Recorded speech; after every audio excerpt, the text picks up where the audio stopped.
अय्याम अज़ा 1446 हिजरा की आज ये पहली मजलिस है और मैं शुरू से ही इस बात पे आपसे माजरत कर लूँ, अपॉलोजी,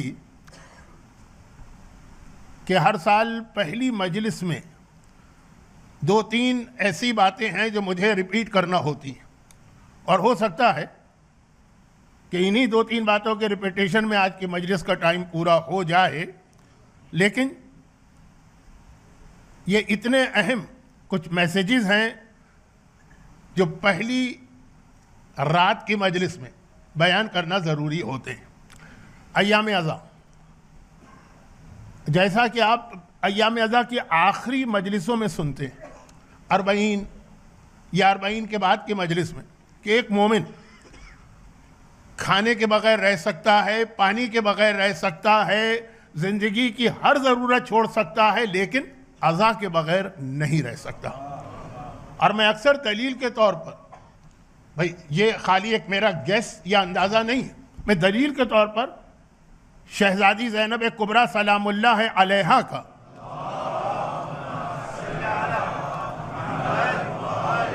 वह जुमला कोट करता हूं कि जब जिंदान शाम से रिहाई मिल रही है और हर एक को मालूम है कि वो शाम का कैद खाना, वहाँ पे किसी किस्म का प्रॉपर खाने का पीने का इंतज़ाम नहीं था।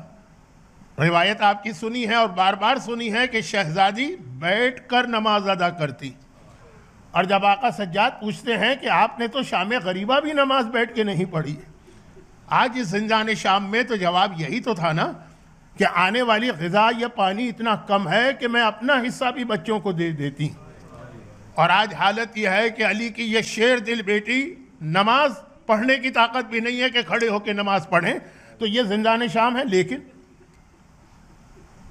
जब इस शाम के कैद खाने से रिहाई मिली, और वो भी आपको मालूम है कि सारी कंडीशंस तो शहजादी ज़ैनब ने रखी थी, यजीद की कोई कंडीशन नहीं थी, वो तो हर कंडीशन को एक्सेप्ट कर रहा था। दुनिया का उसूल है कि हमेशा जीतने वाला कंडीशन रखता है, जो हार जाता है वो हर चीज़ को एक्सेप्ट करता है।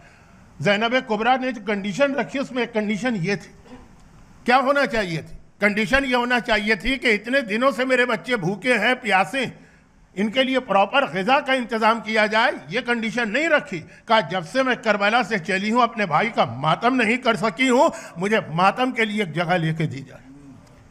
बच्चों की भूख प्यास बर्दाश्त है, बच्चों की प्यास बर्दाश्त है, खुद अपनी इतनी कमज़ोरी बर्दाश्त है कि नमाज तक बैठ के पढ़ रही, लेकिन हुसैन के मातम से दूरी, हुसैन के मातम में कमी, ये बर्दाश्त नहीं।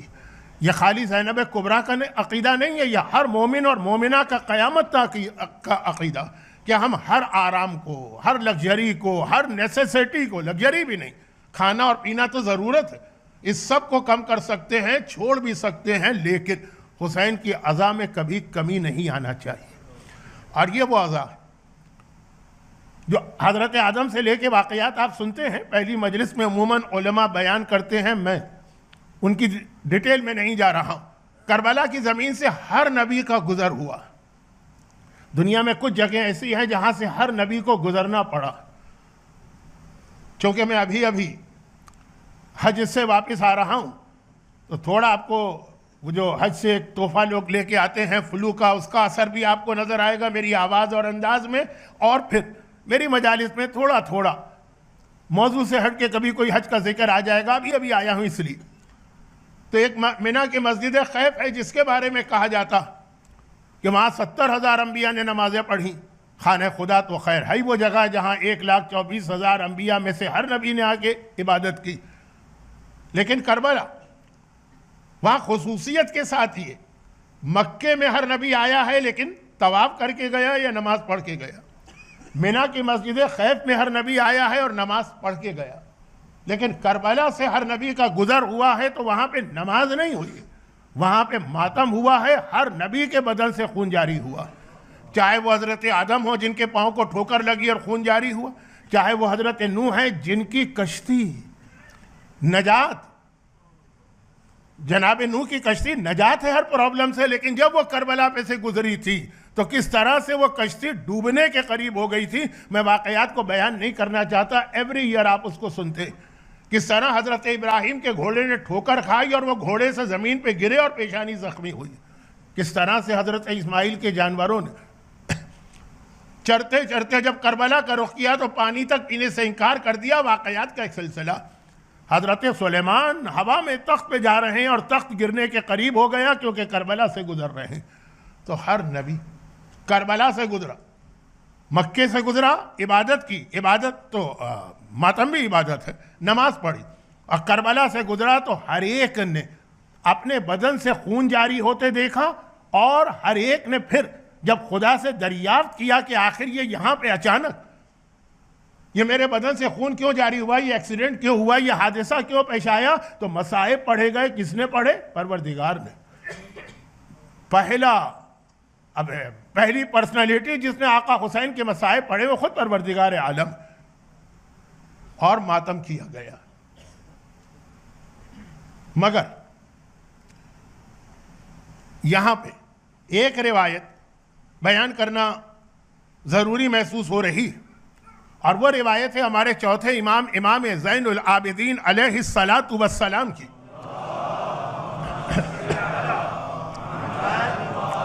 रिवायत यह है कि मेरा बाबा जब मदीने से करबला के लिए चला और फिर करबला पहुंचे और फिर ये तारीखें आई और फिर शहादत हुई, इस पूरे सफर में अपनी शहादत की रात तक मेरे बाबा को सबसे ज्यादा जो जिक्र पसंद आ गया था वो जनाब यहिया का। जॉन द बैप्टिस्ट, अगरचे हजरत यहिया के बारे में हमारा नज़रिया और शायद क्रिश्चियनिटी का नज़रिया थोड़ा सा मुख्तलिफ है, हम तो उनको नबी मानते हैं। तो हजरत यहिया का जिक्र सबसे ज़्यादा पसंद था पूरे सफ़र में।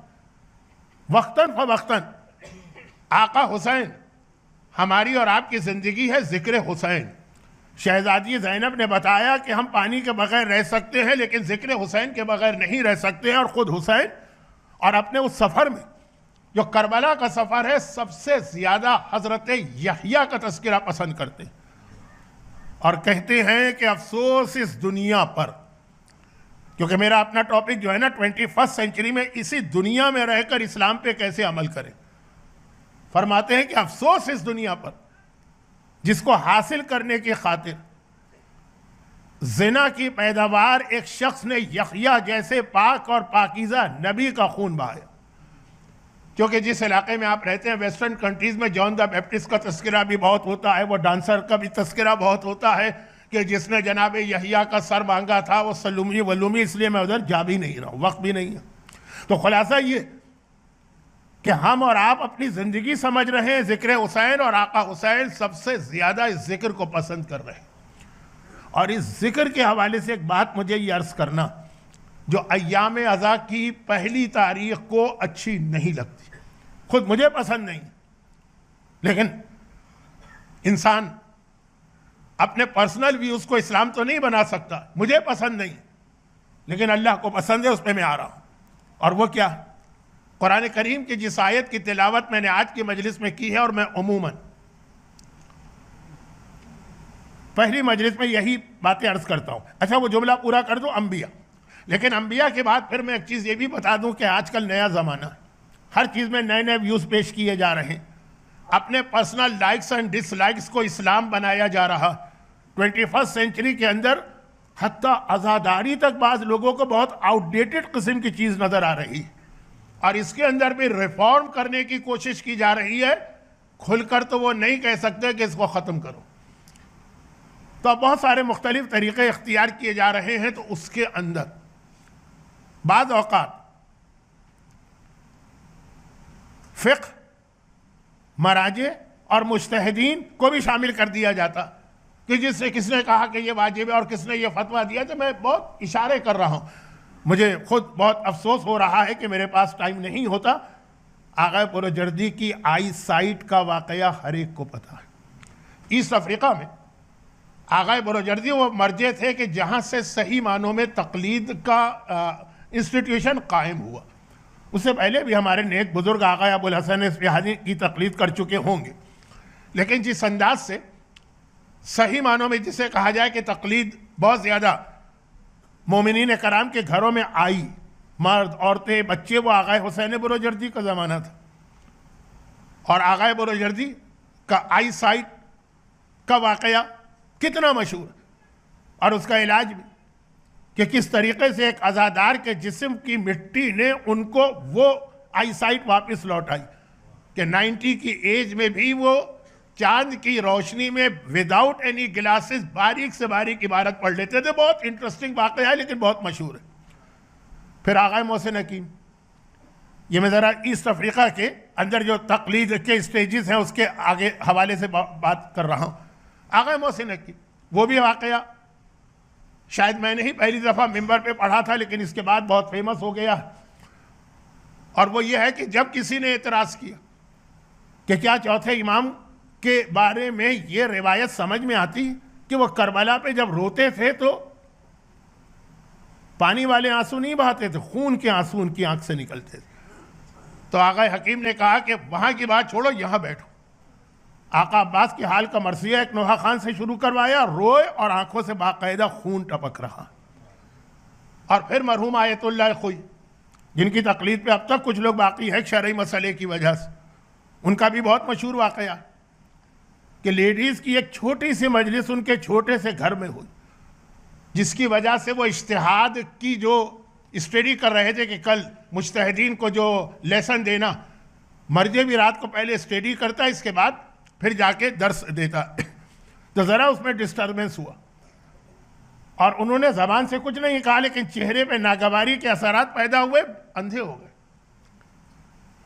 मशहूर वाक़या, ये सारे वाक़यात बहुत मशहूर हैं। वो चेन मैं बना रहा हूँ जो बिल्कुल आपसे बहुत करीब वाली चेन आज के ज़माने की है, 21st सेंचुरी ना सही 20th सेंचुरी तक की।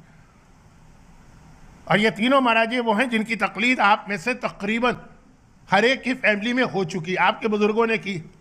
और यहाँ पे एक जुमला मैं और कह दूँ, अगरचे उसकी आज ज़रूरत तो नहीं है, लेकिन फिर भी मालूमात के लिए, इस वक्त जो हमारे मर्जे हैं आयतुल्लाह सिस्तानी, वो इस एतबार से, अच्छा उनके जो बाकी जो उनका रोल है वो तो अपनी जगह, वो इस मजालिस में मेरा सब्जेक्ट नहीं, लेकिन वो इस एतबार से एक बहुत ही यूनिक मर्जे।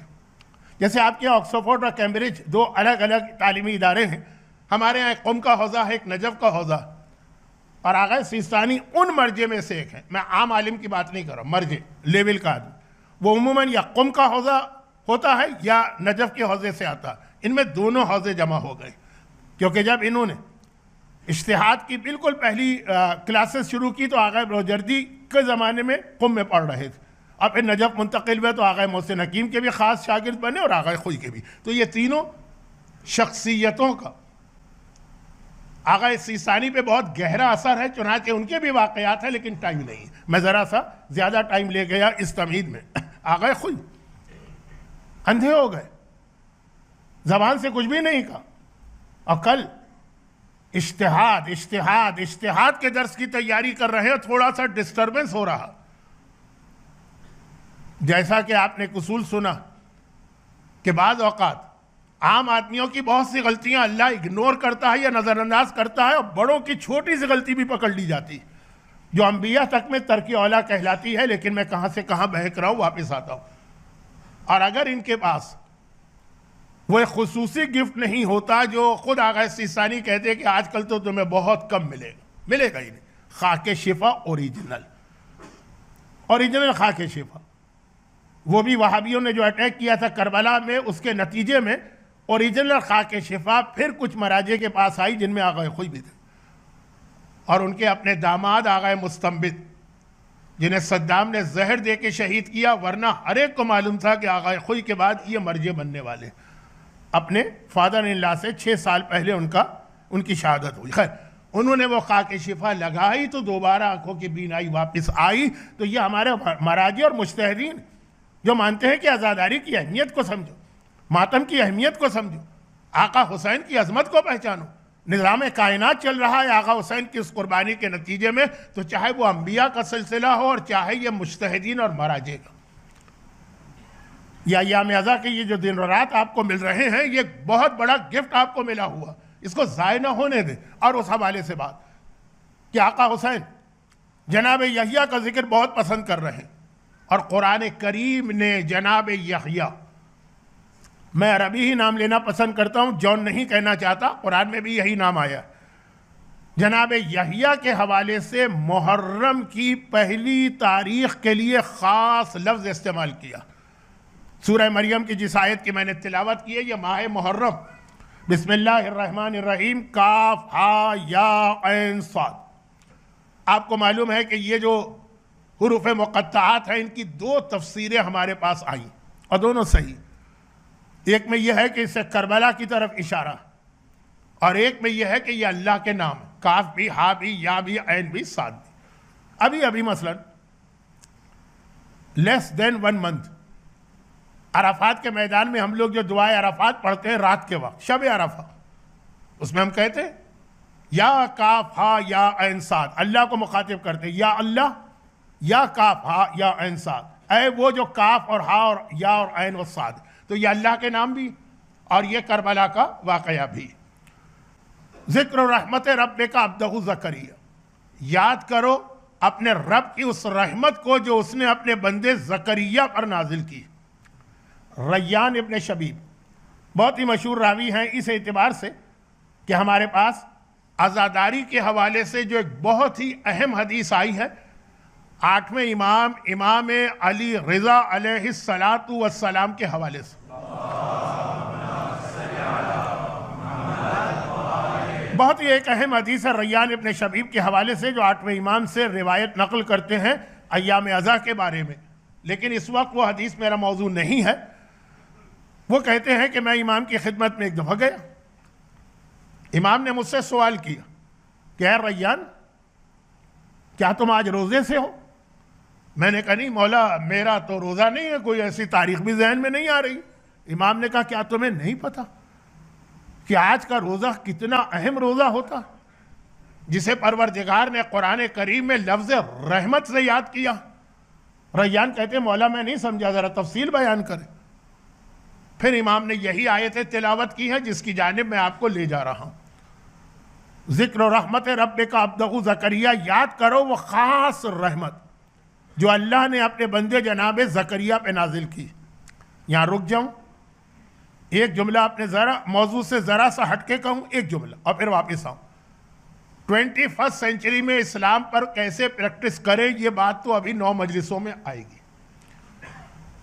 लेकिन इसमें कोई शक नहीं है कि 21st सेंचुरी वो है कि जो हर शख्स को और ख़ास तौर पर हर मोमिन को परेशानियां और मुसीबतें तो होती ही, जो आपको देखने में बहुत ही नॉर्मल और हैप्पी किस्म का आदमी लग रहा है उससे भी पूछिए। अब घर की बात तो हर एक बाहर नहीं बताता। ये जो इतनी सारी बीमारियां जिसका ताल्लुक अब जहन से ज़्यादा है, ये डिप्रेशन वप्रेशन, ये सारी बीमारियां मोमिन की तो पहचान ही पहले बताई गई थी। कब? 1400 साल पहले, कि मोमिन तो कहते ही उसे हैं कि अल्लाह हर 40 दिन में एक बार उसका इम्तिहान लेता है, कोई ना कोई प्रॉब्लम उसके घर में आता। लेकिन आखिरी ज़माने में तो इतने प्रॉब्लम, इतनी परेशानियां, इतनी मुसीबतें होंगी, यहाँ तक कि हम लोग जिन मुल्कों से ताल्लुक़ रखते हैं, इंडिया और पाकिस्तान, वहाँ के लोग समझते हैं कि जो वेस्ट में आ गए बहुत उनकी ज़िंदगी और उनकी औलाद की ज़िंदगी बन गई है। लेकिन यहाँ आके हमको अंदाज़ा होता कि यहाँ लोग ज़्यादा परेशान हैं इंडिया और पाकिस्तान के मुकाबले में। अब मैं कंपेयर नहीं कर रहा हूँ इसलिए कि वक्त भी नहीं है, मौजू भी कुछ अच्छा मौजू नहीं, परेशानियाँ बहुत। और उसकी एक छोटी सी मिसाल ये है कि आप यूट्यूब पे चले जाइए, बड़े बड़े उलमा की बेहतरीन तकारीर, व्यूज़ क्या होंगे 2000, 3000, 4000। और अगर कोई जाहिल सा आदमी भी बैठकर मुख्तलिफ प्रॉब्लम्स के सलूशन देना शुरू कर दे, यानी मजहबी एतबार से कि ये दुआ, ये तस्बीह, ये वजीफ़ा, ये अमल, चाहे वो जाहिल मुतलक़ हो, कुछ नहीं जानता, उसके व्यूज़ कितने होंगे? 75,000, 80,000, 90,000।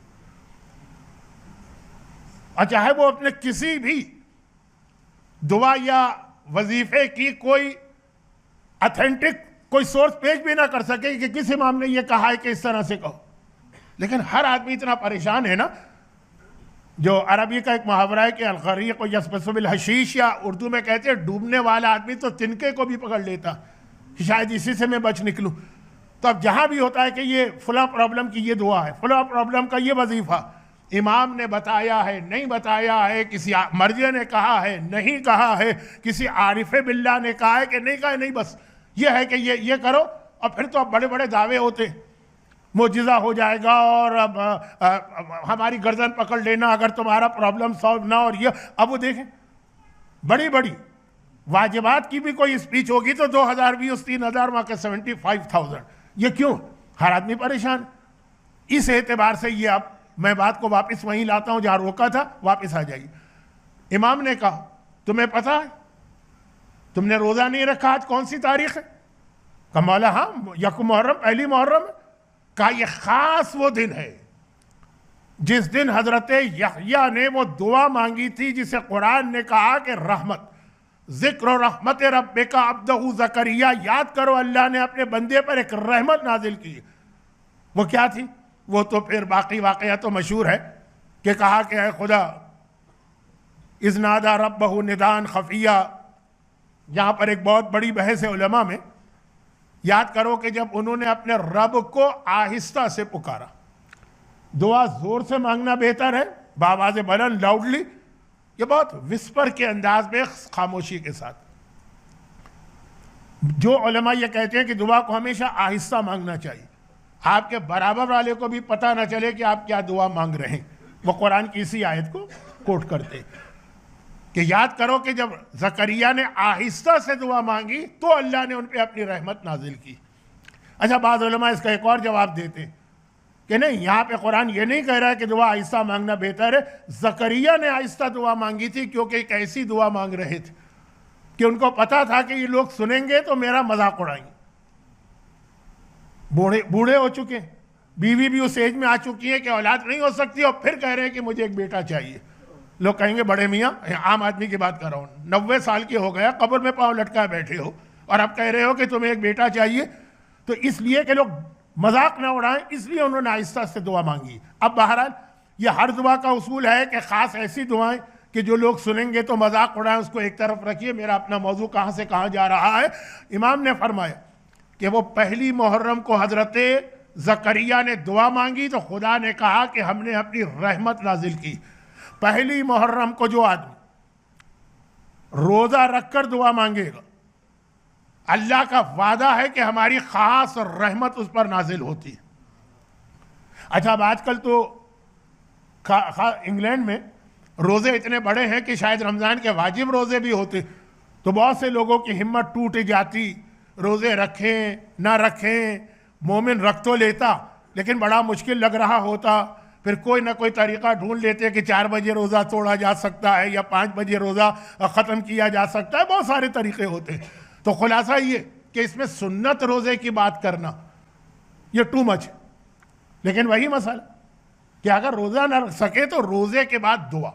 अच्छा, अब इमाम ने पहले एक जुमला कहा कि जिसके यहाँ औलाद नहीं होती, ख़ास पहली मुहर्रम की औलाद की दुआ, क्योंकि हज़रत यहया ने जिस तारीख़ को, हज़रत ज़करिया ने जिस तारीख़ को ये दुआ मांगी और अल्लाह ने कहा कि हमने अपनी रहमत नाजिल की। और कैसे नाजिल की? इसी सूरे में 2 आयतों के बाद, या ज़करिया इन्ना नुबश्शिरुका बिग़ुलामिन इस्मुहु यहया, आए ज़करिया तुमने पहली मुहर्रम को दुआ मांगी, अब हम तुम्हें बशारत देते हैं, खुशखबरी देते हैं, गुड न्यूज़ कि तुम्हें एक बेटा अता होने वाला है जिसका नाम यहया।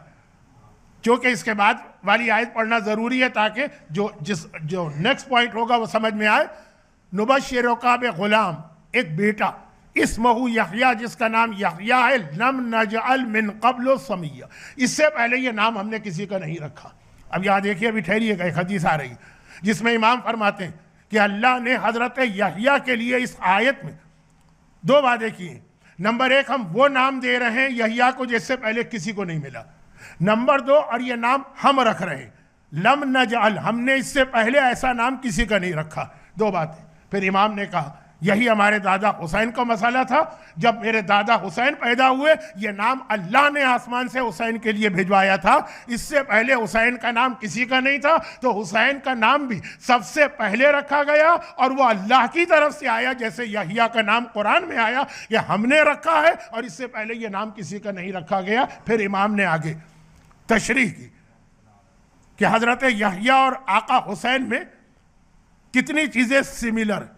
यहां से इमाम ने बात शुरू की, ये दो चीजें, नाम इससे पहले किसी का नहीं रखा गया, ना हुसैन का नाम आपको कायनात में आदम से लेके हुसैन की विलादत तक मिलेगा, न यहया का।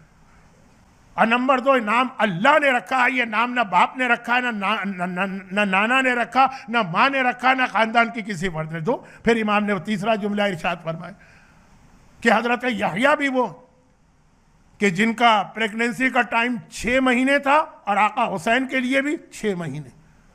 फिर इमाम ने फरमाया यहया भी वो हैं जिनकी शहादत पर 40 दिन तक सूरज बिल्कुल सुर्ख रहा, ऐसा लग रहा है जैसे उसमें से खून निकल रहा, और आका हुसैन की शहादत के बाद भी 40 दिन तक सूरज जो था वो खून जैसे रंग वाला रहा। फिर आका हुसैन ने कहा, फिर इमाम ने फरमाया और यहया भी वो कि जिनको कत्ल करने वाला एक, अब ये बहुत अहम जुमला मैं कह रहा हूं, अगरचे मिंबर पे अच्छा नहीं लगता, लेकिन जो कि 21st सेंचुरी के इस्लाम के लिए सबसे बड़ी रुकावट ये जुमला बनने वाला, इसलिए बता रहा हूं। फरमाया कि यहया भी वो थे जिनको कत्ल किया एक ऐसे शख्स ने जो जायज तरीके से जायज निकाह के नतीजे में पैदा नहीं हुआ, जिसे अरबी में वलदो ज़िना कहते हैं, और आका हुसैन को शहीद करने वाला भी ऐसा ही एक नाजायज औलाद या वलदो ज़िना था। ये याद रखिए, ये कोई मामूली बस एक आम कोई गाली वाली टाइप का जुमला नहीं है, इसके पीछे पूरी फिलॉसफी इस्लाम की छुपी। और अगर आप 21st सेंचुरी में देखेंगे तो या मसाइल को न जानने के नतीजे में या गलत तलाक के नतीजे में यह चीज़ कसरत से आपको नजर आएगी, लेकिन आराम से इत्मीनान से बात करूंगा, आज कम वक्त है, इस तरफ जाने की ज़रूरत नहीं। और इमाम ने फरमाया और यहया भी वो थे जिनकी शहादत के बाद 40 दिन तक आसमान से खून के कतरे नाजिल होते रहे, और ज़मीन का जो पत्थर उठाया जाता था उसके नीचे खून नजर आता।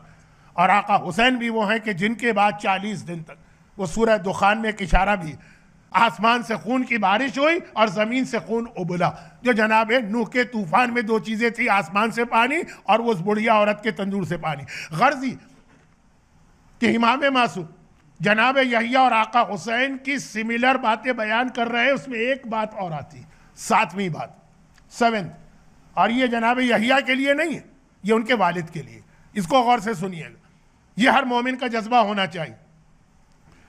और ये हमारे यहाँ एक मैसेज भी है, हर ज़ियारत के तकरीबन आखिर में जब असहाब इमाम की शोहदा की ज़ियारत पढ़ते, फ़या लैतनी कुन्तो माको, बहुत अहम है ये जुमला। ये खाली बस ज़बान पे एक जुमला जैसे तोता बोलता है उस तरह जारी नहीं कर रहा है, इसके पीछे भी एक बड़ी फिलॉसफी। लेकिन अब इमाम फरमाते कि एक बेटे की तमन्ना की जनाब ज़करिया ने, पहली मुहर्रम को रोज़ा रखा और दुआ की। फरमाते हैं जिसके औलाद ना हो वो पहली मुहर्रम का रोज़ा रखे और दुआ करे। फिर इमाम ने खुद ही इसी रैयान इब्ने शबीब की रिवायत में खुद ही इमाम ने कहा कि बल्कि खाली औलाद नहीं, अल्लाह ने यह कहा कि हमने ज़करिया की दुआ कबूल की है, पहली मुहर्रम को जो दुआ मांगोगे वो अल्लाह यकीनन कबूल करेगा, पहली मुहर्रम दुआ का दिन, कल का दिन। अब ये बात जो मैं आज कह रहा हूँ, अगर ये आज मिस हो जाती तो पूरा एक साल आपको वेट करना होता, क्योंकि शब कदर आपके यहाँ मशहूर है, उसकी दुआएं आप मांगते, जो कि 15 शाबान आपके यहाँ मशहूर है, उसकी दुआएं आप मांगते, जो कि हज में अराफात की दुआएं आमाल मशहूर है, वहाँ पे लोग दुआएं मांगते। लेकिन पहली मुहर्रम को भी जहन में रखिएगा। और एक जुमला जो मैंने कहा था उसको रिपीट करूँगा कि खुद हमारा दिल भी नहीं चाहता कि पहली मुहर्रम को अपने पर्सनल मसले अल्लाह के सामने रखें। आका हुसैन का गम, कायनात मातम कर रही, आसमान रो रहा है, ज़मीन रो रही है, शहजादी कौनैन का मातम शुरू हो गया, और हम कभी अपने रोज़ी के लिए, कभी बिजनेस के लिए, कभी रिस्क के लिए, कभी तालीम के लिए, कभी वीज़े के लिए, कभी बेटियों की शादी के लिए, कभी औलाद के लिए दुआ मांगे। दिल नहीं मानता। लेकिन आ रहा हूँ इस तरफ, यही मेरी तकरीर का आखिरी हिस्सा होगा। उससे पहले एक छोटी सी बात, ये दुआ क्यों मांगी हज़रत ज़करिया ने?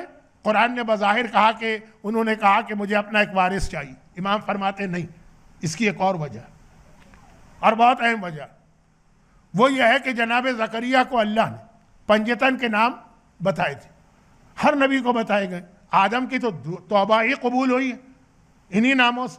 हज़रत नूह की कश्ती में तो जो पहला बोर्ड लगा था वो ये पंजतन के नाम थे हर नबी।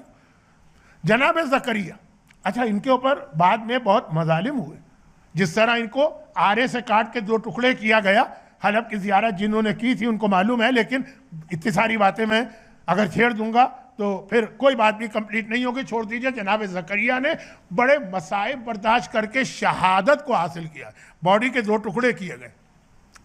लेकिन जब यह पंजतन के नाम तालीम की तो जनाब ज़करिया ने कहा था ना कि खुदा बंदा, ये जो 5 नाम तूने बताए, मैं पहला नाम लेता हूं, बिल्कुल ठीक, नॉर्मल रहता हूं, दूसरा नाम, तीसरा नाम, चौथा नाम, जब 5वां नाम हुसैन मेरी जबान पे आता है तो जबान पे हुसैन का नाम आता है, आंखों से खुद ब खुद आंसू निकलने लगते हैं और मेरा दिल रोने लगता है। खुदा बंदा कौन सा नाम कि खुद ब खुद दिल रोता है, आंखों से आंसू जारी होते। एक बार फिर अल्लाह अज़्ज़ा व जल सुब्हानहू व तआला आका हुसैन के मसाइब का स्पीकर, रिसाइटर, जाकिर बना और कहा ज़करिया, इसकी वजह है ये कह के मसाइब हुसैन बताए। जनाब ज़करिया ने उस वक्त दुआ मांगी कि मैं और तो किसी तरह करबला में आका हुसैन का साथ नहीं दे सकता हूं, कम अज कम ऐ खुदा इतना कर दे कि मुझे एक ऐसा बेटा अता कर दे जो हुसैन के बेटों की तरह तेरे रास्ते में बेदर्दी से शहीद किया जाए और उसकी मुसीबत पे मैं सब्र करके अपने आका हुसैन की मुसीबत में शरीक हो जाऊं।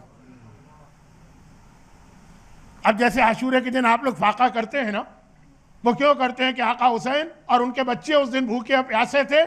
हम करबला में इस वक्त नहीं, यानी 61 हिजरी के करबला में, कम अज कम जिस जमाने में है उस दिन हम भूखे और प्यासे रहें।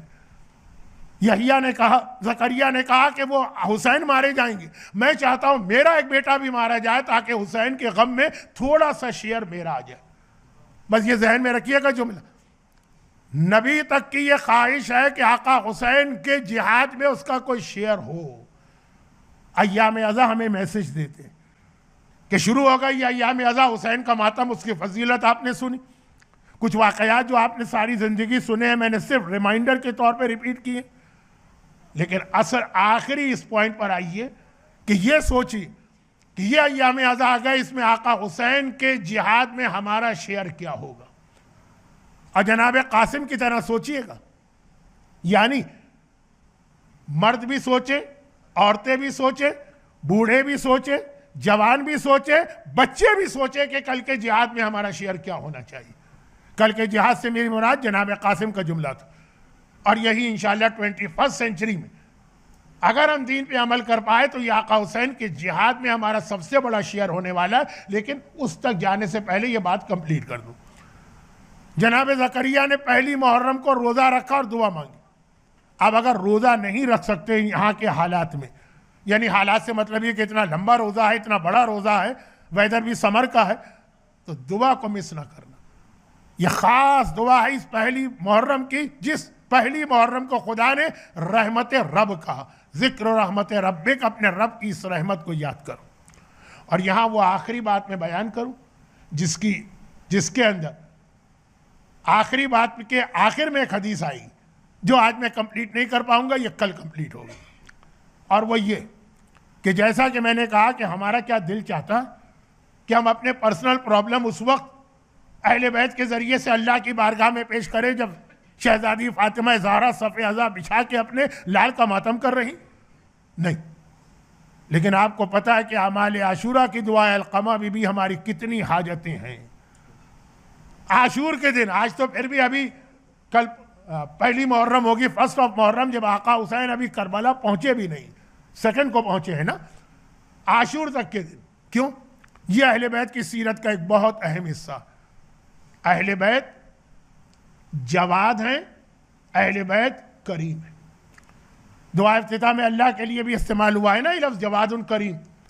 अहले बैत जवाद हैं, अहले बैत करीम। इमाम ज़माना की दुआ ज़ियारत में जुमला आया है ना कि आप करीम हैं मिन औलादिल किराम, और करीम ख़ानदान से हैं, करीम बाप की औलाद, जवाद भी हैं, करीम भी हैं। बल्कि मासूमा क़ुम का तो लक़ब ही करीम अहले बैत। ये करीम है, ये जवाद है। इसका मतलब क्या हुआ? जवाद कहते हैं वो आदमी एक होता है अरबी में सखी। अच्छा, अब ये मिंबर से बहुत पढ़ा जाता है तो मैं जल्दी से आगे बढ़ जाऊं। सखी, सखी के माने सखावत करने वाला, लेकिन वो सखावत करता है जब उससे कोई मांगे। जवाद कहते हैं बगैर मांगे लोगों को देने वाला। आपको जरूरत नहीं है कि उसके आगे हाथ फैलाएं या मांगे या उसे कहें, नहीं, वो खुद ही आकर आपके सारे प्रॉब्लम्स को हल करेगा। जवाद। और करीम, करीम ये भी मिंबर से पढ़ा जाता है, लेकिन इसको जरा सा बयान करना होगा जल्दी जल्दी। एक होता है अरबी में बखील, एक होता है लईम। लईम कहते हैं इंतहाई कंजूस आदमी जो खुद भी ना खाए दूसरों को भी ना खिलाए। बखील माने जो खुद तो खाता है दूसरों के लिए कुछ नहीं। इसी तरह एक सखी है जो खुद भी खाता है दूसरों को भी देता है, और एक करीम है जो खुद फाके करता है लेकिन अपने आगे की रोटी उठा के किसी यतीम, किसी मिस्कीन, किसी असीर को देता है। अहले बैत सखी नहीं है। हम कह दें उनके लिए लफ्ज़ सखी कहीं, वो अलग बात है, गुनाह नहीं। वो करीम है, यानी खुद वो फाके करेंगे, आपको देंगे। खुद मुसीबतों में रहेंगे, आपके लिए राहत का इंतजाम करेंगे। अहले बैत के तरीके के खिलाफ है कि कोई उनका मातम करना शुरू कर रहा और वो कहे कि नहीं बस हमारा मातम करो, हमारा हक है। नहीं, कहते पहले तुम बताओ तुम्हारे मसले क्या है, पहले हम तुम्हारे मसले हल करेंगे, इसके बाद अपने मसले की तरफ आएंगे। मसला तो नहीं, अपने गम की तरफ आएंगे। अहले बैत करीम है। चुनांचे अगर कोई ये कहे कि पहली मुहर्रम हो के आशूरा इतना बड़ा गम है, उस दिन मैं कैसे दुआएं मांगू, अहले बैत इससे अपनी तौहीन समझते। आओ हमसे मांगो, हम तो बगैर मांगे देने वाले, लेकिन जब मांगो हमसे तो हम ज्यादा खुश होते हैं। क्योंकि हबीब इब्न मुजाहिर की शहादत में एक जुमला पढ़ूंगा, लेकिन अभी सुन लीजिए, अभी भी सुन लीजिए। जब सैदानियों का लुटा काफिला कूफे में एंटर हुआ था और हबीब का बेटा आया था और कहा था कि चौथे इमाम से कि मैं हबीब का बेटा हूं, तो चौथे इमाम ने पीछे मुड़ के देखा और कहा, फूफी अम्मा हबीब का बेटा आया। जो जनाब ज़ैनब ने कहा तुम्हारी माँ कहाँ है, तो करीब के घर की छत पर एक औरत बैठी आवाज देती है, मैं बेवा हबीब। जनाब ज़ैनब का जुमला क्या था कि मैं तो कब से तुम्हें ढूंढ रही हूं ताकि तुम्हें तुम्हारे शौहर का पुरसा दूं। शहजादी आपके घर में इतनी शहादतें हुई हैं, पुरसा तो आपको लेना है। लेकिन वो करीम है, अपने शहीदों का पुरसा बाद में लेंगी, पहले तेरे शहीद का पुरसा दिया जाएगा। यह अहले बैत का वो तरीक़ा कार है जिसकी हल्की सी झलक बस मैं इख्तिताम पे पहुंच गया। हजरत अबू ज़र ग़िफ़ारी के वाक़े में मिलती है। 21वीं सेंचुरी का एक नारा, ये भी अगरचे तो काफ़ी पुराना है, लेकिन 21वीं सेंचुरी में ये चीज़ बहुत बढ़ गई है कि there is no free lunch. इस्लाम में देयर इज़ फ्री लंच, और ये इंशाल्लाह 21वीं सेंचुरी के हवाले से 2-3 दिनों के बाद बात आएगी। अबू ज़र ग़िफ़ारी अल्लाह के रसूल के कितने अहम सहाबी हैं कि जिनके लिए पैगंबर ने कहा कि है अबू ज़र, इस्लाम का एक वाजिब है जो मैं तुम्हें उससे एग्जेम्प्ट करता हूं, ये वाजिब तुम्हारे लिए नहीं है। बहुत लंबा वाकया है, टाइम नहीं है, शायद कल थोड़ा सा और इसकी डिटेल में जाऊं, पूरा वाकया तो नहीं पढ़ सकता। और वो वाजिब जिससे तुम्हें एग्जेम्प्ट किया जा रहा है और किसी को एग्जेम्प्ट नहीं किया गया, सलमान फारसी को भी एग्जेम्प्ट नहीं किया गया, वो है तक़य्या। हालात हो तो हर एक को तक़य्या वाजिब है, तुम पर से तक़य्या माफ। चुनांचे अबू ज़र तक़य्या नहीं करते थे। बड़े बड़े दुश्मनान अहले बैत टॉप ऑफ द लिस्ट जो अमल आशूरा के अंदर जिनका आप तस्करा भी करते, ओपनली उनके सामने उनके मुंह पे जाके बता देते थे कि तुम्हारी ये गलती। नतीजा क्या हुआ, अबू ज़र को एग्जाइल में भेज दिया गया। हर एक को वाक़या मालूम है, उसकी तफसील में नहीं जा रहा। और अबू ज़र का इंतकाल उस वक्त हुआ जब हाजियों का आखिरी काफिला मक्के जा रहा था। 5th of ज़िलहिज, 8th ज़िलहिज को तो हज शुरू हो जाता। अब मदीने से मक्के का डिस्टेंस कितना, हाजियों का आखिरी काफिला भी जा चुका था, एक काफिला जरा लेट हो गया, ये मिस्र से आ रहा, इसमें मालिक अश्तर, और ये बहुत तेजी में है, बहुत जल्दी में है कि हज की डेट से पहले पहले मक्का पहुंचना। भाई एक आदमी इतनी दूर से आया, पता चले कि बिल्कुल वो बॉर्डर लाइन के ऊपर है, हो सकता है उसका हज मिस हो जाए। कहाँ, मिस्र से आ रहा, मिस्र उस जमाने का कितना डिस्टेंस था। बहुत जल्दी में है कि देखा सड़क के किनारे एक बुढ़िया बैठी, ज़ईफ, हाथ दे के इशारा कर रही है रुकने का। दिल तो नहीं चाह रहा था, हज निकला जा रहा है, आज 5th of ज़िलहिज है और मैक्सिमम 9th of ज़िलहिज को जोहर तक अराफात पहुंचना। लेकिन एक ज़ईफा को बैठे देखा, मालिक अश्तर जैसे आदमी की क़यादत में काफिला। मालिक अश्तर का फर्स्ट इंट्रोडक्शन इस्लाम में इस वाक़े से हुआ। रुक क्या कहा, क्या बात है? कहा मेरा बूढ़ा शौहर मर गया, उसकी मैयत पड़ी है, कोई यहाँ पे नहीं है, तो जंगल है ना, एग्जाइल। क्या एक मुसलमान की मैयत को गुस्ल कफन नहीं दोगे? हज की जल्दी है, लेकिन ये जो सुना, घबरा के कहा तो अच्छा है कौन जो जंगल में मरा? कहा अबू ज़र ग़िफ़ारी। सबकी चीखें निकल गई, आंखों में आंसू आ गए। अबू ज़र जैसा अजीम सहाबी, और इस तरह से मौत आई है। घबरा के सब अपनी अपनी सवारियों से उतरे। कहा बताओ कहाँ है मैयत? ये तो हमारी बहुत बड़ी सादत है, शायद इसीलिए अल्लाह ने हमें डिले करा दिया ताकि ये हमको अबू ज़र के गुस्ल कफन का मौका मिलेगा। खबरदार, अभी गुस्ल कफन न करना। अबू ज़र वसीयत करके गए थे कि जो मेरी मैयत को गुस्ल कफन देने आए, पहले उसको खाना खिलाना, उसके बाद उससे कहना कि मेरी मैयत को गुस्ल कफन दो। ये वसीयत करके गए। पहले तुम्हें खाना खाना होगा। आज भी ये मुस्तहब है कि मैयत वसीयत करे, लेकिन अबू ज़र क्योंकि करीम लोगों के मानने वाले, अहले बैत के, अहले बैत कहते हैं कि हमारी मैयत बाद में है, लेकिन पहले जो आने वाले इनका हक अदा किया जाए। भाई यही फिलॉसफी जहन में रख के पहली मुहर्रम।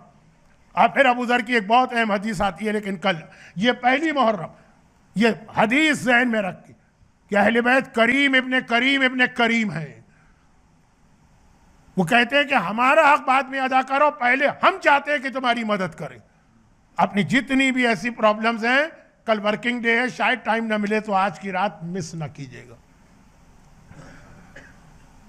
और ये आज की रात अय्याम अज़ा की पहली रात तो बनती है, लेकिन दरअसल अय्याम अज़ा की पहली रात यूं अगर हम कहें टेक्निकली तो आज की रात होगी, लेकिन एक्चुअली 28 रजब, जब हुसैन मदीने को अलविदा कह रहे हैं। आपको याद होगा ना 9वें इमाम का वाकया, जब 8वें इमाम को मामून रशीद ने अपना वली अहद बना के बुलाया। कितना बड़ा क्राउन प्रिंस, पूरा प्रोटोकॉल, पूरा इस्तकबाल, बहुत ही वार्म वेलकम। लेकिन 8वां इमाम जब मदीने से चल रहा था, तो जैसे आप भी अलविदाई ज़ियारत पढ़ के निकलते हैं ना, 8वें इमाम ने अपने जद रसूल खुदा की कब्र की अलविदाई ज़ियारत पढ़ी और बाहर आए, वली अहद बनने जा रहे हैं। क्या देखा, 9वें इमाम ज़मीन पे बैठे और मिट्टी उठा उठा के अपने सर पे डाल रहे हैं। घबरा के 8वें इमाम ने पूछा बेटा ये क्या? कहा बाबा जिस बच्चे को अपनी यतीमी का यकीन हो जाए वो सर पे मिट्टी न डाले तो क्या करे? अभी 2 साल बाकी हैं यतीमी में, अभी तो बज़ाहिर यतीमी के आसार दूर दूर तक नहीं है, अभी तो क्राउन प्रिंस बन के जा रहे हैं। लेकिन ये हम और आप हैं जो ज़ाहिरी वाक़यात देखते हैं। वो इमाम मासूम जो देखता है कि मेरे बाबा का मदीने से जाना, बस मेरे बाबा की शहादत शुरू हो गई। 28 रजब, बस यहीं से गम के दिन शुरू हो गए हैं। बल्कि जुमला इस तरह कह दूं कि यहीं से फातिमा ज़हरा का मातम शुरू हो गया है। लाल तू मदीने से नहीं जा रहा, मुझे पता है कि तू दुनिया से जा रहा। और किस अंदाज से हुसैन मदीने से निकले। मेरे मरहूम उस्ताद अदीब आज़म मौलाना ज़फ़र हसन साहब क़िबला ये रिवायत बहुत पढ़ते। 28 रजब की सवारियां आ गई, आपने रवानगी के हालात तो मुख्तलिफ मजलिसों में सुने, लेकिन उसी के दरमियान की एक रिवायत, हुसैन ने सैदानियों को बुलाया। महमिले और अमारियों के साथ ये सवारियां हैं, क्योंकि 28 रजब का काफिला, 11 मुहर्रम का काफिला तो नहीं है ना, तो अभी 28 रजब का काफिला। और जब सारी बीवियां अपनी सवारी पे बैठ गई तो हुसैन खानदान के बुजुर्गों को खुदा हाफिज कहने के लिए घर में दाखिल हुए। सबसे पहले सामने ही अपनी सगी फूफी मौला अली की बड़ी बहन उम्मे हानी नजर आई। उम्मे हानी ने देखा हुसैन ने लिबास पहना हुआ है सफर का, घबरा के कहा कि बेटा कहाँ का इरादा? कहा जा तो मक्का रहा हूं, लेकिन असल में मुझे कूफे जाना। भाई इतना सुनना था। उम्मे हानी ने तड़प के कहा बेटा कूफे का इरादा न कर, क्योंकि 3 दिन से मैं जिन्नात के रोने की आवाज सुन रही हूं, और जब हमारे घर पे कोई बड़ी मुसीबत नाजिल होती है तो ये आवाज मैं सुना करती हूं। जब तेरा नाना दुनिया से गया तब ये रोने की आवाज मैंने सुनी, जब तेरी माँ दुनिया से गई तब ये आवाज मैंने सुनी, और जब तेरा बाबा दुनिया से गया तब ये आवाज मैंने सुनी, और जब तेरा भाई दुनिया से गया तब ये आवाज मैंने सुनी। बेटा अपने सफर का इरादा देखिए, 28 रजब है, अभी 10 मुहर्रम नहीं, लेकिन जिन्नात को भी पता है कि आगाज हो गया मसाइब का। हुसैन ने कहा नानी, फूफी, जो अल्लाह ने लिख दिया है लौह महफूज पर वो तो होकर रहेगा, खुदा हाफिज, ये कह के आगे बढ़े और उस बीबी के पास पहुंचे जिसने शहजादी फातिमा के बाद हुसैन को पाला था। इमाम को पालने वाले की जरूरत नहीं है, लेकिन जाहिरी एतबार से, यानी रसूल की बेवा और हुसैन की नानी उम्मे सलमा। उम्मे सलमा ने भी जब देखा हुसैन ने ट्रैवलिंग का लिबास पहना, घबरा के कहा बेटा क्या सफर कर रहा है? कहा कि हाँ नानी मुझे सफर करना। कहाँ का सफर कर रहा? कहा मुझे इराक और कूफे की सरजमीन पे जाना। बस एक बार उम्मे सलमा ने तड़प के कहा बेटा उस सरजमीन की जानिब न जा, वहां तेरा बाबा भी गया था तो शहीद किया गया था। तेरे नाना ने मुझसे कहा था जब मेरा हुसैन इराक की जानिब जाए तो इस तरह खुदा हाफिज कहना जिस तरह मरने वाले को अलविदा कहा जाता। हुसैन ने सर झुका के कहा नानी आपने तो नाना से खाली इराक का नाम सुना था, कहिए तो मैं आपको वो जमीन दिखा भी दूं। ये कह के आगे बढ़े। नवासे ने नानी की आंख पे हाथ रखा। उम्मे सलमा ने देखा मैं मदीने में हूं लेकिन मदीना गायब हो गया, जमीनें मेरे सामने से गुजरने लगी। आखिर में एक तपता हुआ सहरा नजर आया, जलती हुई रेती नजर आई। एक जानिब कुछ खेमे लगे हुए हैं, दूसरी जानिब एक बहुत बड़ी फौज है। और उम्मे सलमा ने क्या देखा कि इन दोनों के दरमियान जमीन के ऊपर एक छोटे से बच्चे का लाशा पड़ा है। घबरा के कहा हुसैन ये किसका लाशा है? कहा नानी देखा नहीं, सारा बदन टुकड़े टुकड़े है, ये मेरे हसन का लाल, ये मेरे हसन का यतीम कासिम था, घोड़ों तले पामाल हुआ। उम्मे सलमान की निगाह एकदम आगे बढ़ी। कहा बेटा और ये कौन है? एक जवान जिसके कलेजे में बर्छी का टूटा हुआ फल तो यहां से भी नजर आ रहा। हुसैन ने सर झुका के कहा नानी ये आपके हुसैन का 18 साल का मालका अकबर है, बर्छी का फल खा के जमीन पे गिरा। और एक मर्तबा उम्मे सलमा की निगाह पड़ी, क्या देखा? एक टीला है, तिल्ले ज़ैनबिया, एक टीला है, उस पर कोई शख्स खड़ा है लेकिन उसका चेहरा नजर नहीं आ रहा क्योंकि उसके सारे चेहरे पे खून लगा हुआ है। हाँ, हाथों पे एक छोटा सा लाशा नजर आ रहा है जिसके गले में तीर पे बस। घबरा के कहा हुसैन बेटा और ये कौन है और ये किसका लाशा लेके खड़ा है? सर झुका के कहा नानी ये आपका हुसैन है, असगर को पानी पिलाने लाया, पानी तो न मिला, मेरे असगर को 3 भाल का तीर मिला।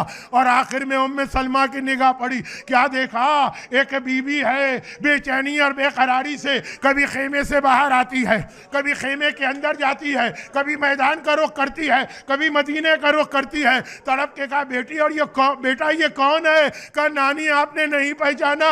अरे ये आपकी ज़ैनब है, अपने भाई के सीने पर शिवर को देख रही है, खंजर चल रहा है, नाना को पुकार रही है, नाना जरा आके देख तेरे हुसैन पे क्या गुजरी। अला वलानतुल्लाहि अला अअदाइहिम अजमईन।